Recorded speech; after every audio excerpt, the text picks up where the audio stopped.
I remember walking to our bedroom and I couldn't feel my feet touching the floor. I remember lifting that gun and not being able to feel the weight of it in my hand.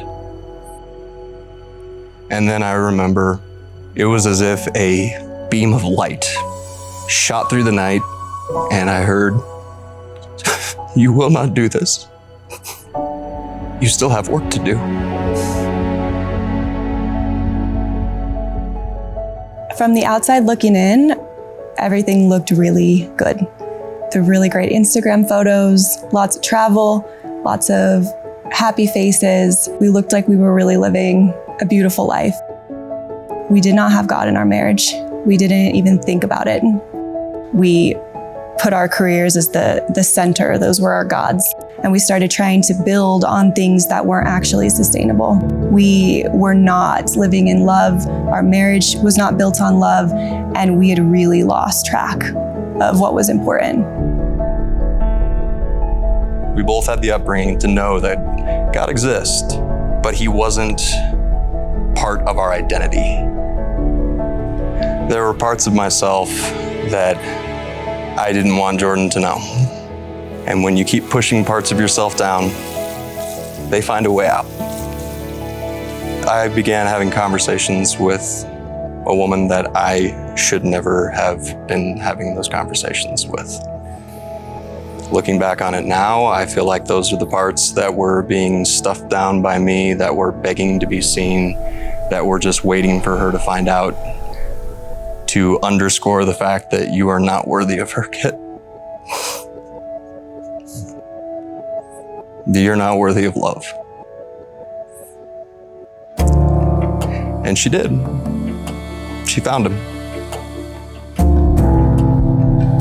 I remember my heart just shattered, and it was like the worst fear that I had that just became true. We were in therapy at the time, and Jourdan said she was gonna leave. And everything shattered around me. I felt like I was walking around in my own tomb.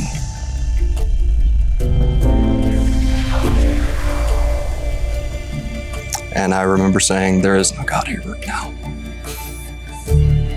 And shortly after that, I almost took my own life.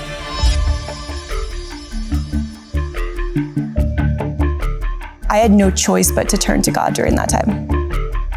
I think that for a long time, even going into our marriage, I didn't realize it, but I always had one foot in, one foot out. I'm gonna be in this as long as it's comfortable, as long as it's making me happy, as long as you're providing something for me, I'm all in. Something clicked in me of, I see my part very clearly. I have to give it one more shot with both of my feet completely in. That's when we came back together. We got rid of basically everything that we had built our life on, and we got back to the raw basics. We knew Flatirons was right up the street from our house that we had moved back into, and I just asked, I was like, "Do you want to go back to church?"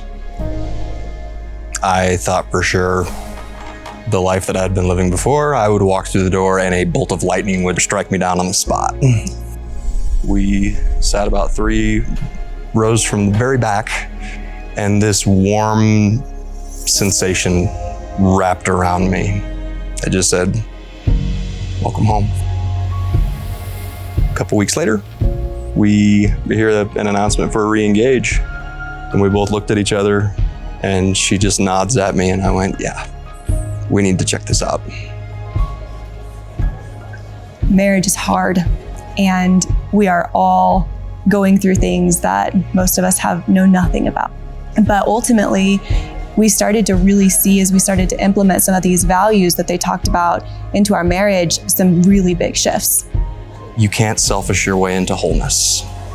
You have to have something greater at the center of your marriage for love to truly thrive. I know every single brick that we've laid now. We've laid it with our own hands. We've laid it with the help of so many mentors and God and this church at Flatirons and people that have loved us, and I wouldn't give that up for the world. In every single moment of the darkest to the brightest, I can reflect back on every situation and see his presence there.